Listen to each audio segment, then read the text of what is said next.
டீயை குடிச்சவன கிளம்பிட்டே இருக்கணும், புரியுதா? கடைக்கு முன்னாடி கூட்டம் போடக்கூடாது, புரியுதா? சரி சார். கிளம்பு. போங்க. சரி சார். யோ, கடையில யாரியா? நான் தான் சார். எதுக்கே கூட்டம் போட விடுற? டீயை குடிச்சவன கிளம்ப சொல்றது இல்லையா? யாரையும் கூட்டம் போட விடக்கூடாது, தெரியுதா? சரிங்க சார். தொலைச்சிருவேன்.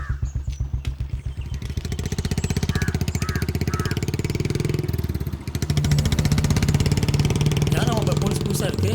இவரை பத்தி பேப்பர்ல படிச்சது இல்லையா? பேர் வெள்ளத்துறை. திருநெல்வேலி ஜில்லாவே ஒரு கலக்கிட்டு வந்திருக்காரு. வந்து 2 நாள் தான் ஆச்சு. வந்து அந்த 2 நாள்லயே ஏரியாவை புடன்னு புடைச்சி எடுக்க ஆரம்பிச்சிட்டாரு. இவர் வந்ததுக்கு அப்புறமாவது ஊருக்குள்ள அடங்காதவனா அடங்குறானான்னு பார்ப்போம்.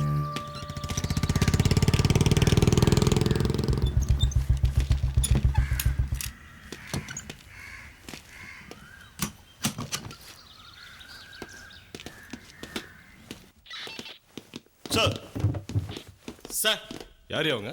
ஐயா விவசாய சங்கத்திலேருந்து வந்திருக்காங்க ஐயா. இன்ஸ்பெக்டர் பார்க்கணுமா? சொல்லுங்க, என்ன பிரச்சனை? ஐயா, என் பேர் ஆண்டிக்காமிங்க ஐயா. ஆ, நான் விவசாய சங்க தலைவருங்க ஐயா. ஐயா, எனக்கு இருக்கிறதே கொஞ்சம் நிலங்க ஐயா. அதில் விளையக்கூடிய காய்கறிகளை சந்தைக்கு கொண்டு போனால் 100 கொடு 50 கொடுன்னு மாமூல் கேட்குறாங்க ஐயா. அவங்களுக்கு கொடுத்தா என் பிள்ளை குட்டிகளை யாரையா காப்பாற்றுறது? நீங்களே சொல்லுங்க ஐயா. இவனை பாருங்கய்யா, இன்னைக்கு காலையில மாமூல் கட்டு கொடுத்ததுனால எப்படி அடிச்சிருக்காங்க பாருங்கய்யா. ஐயா, இதுக்கெல்லாம் நீங்க தான் ஒரு முடிவு கட்டணும். ஏட்டு பீட்டருங்க. ஐயா லீவில் இருக்காருங்க ஐயா. இன்ஸ்பெக்டர் ரவுண்ட்ஸ் போயிருக்காருங்க ஐயா. சரி, உங்க பிரச்சனை நான் பாத்துக்கிறேன். கவலைப்படாம போய் தொழில பாருங்க. வர்றாங்க ஐயா. வரேங்கய்யா.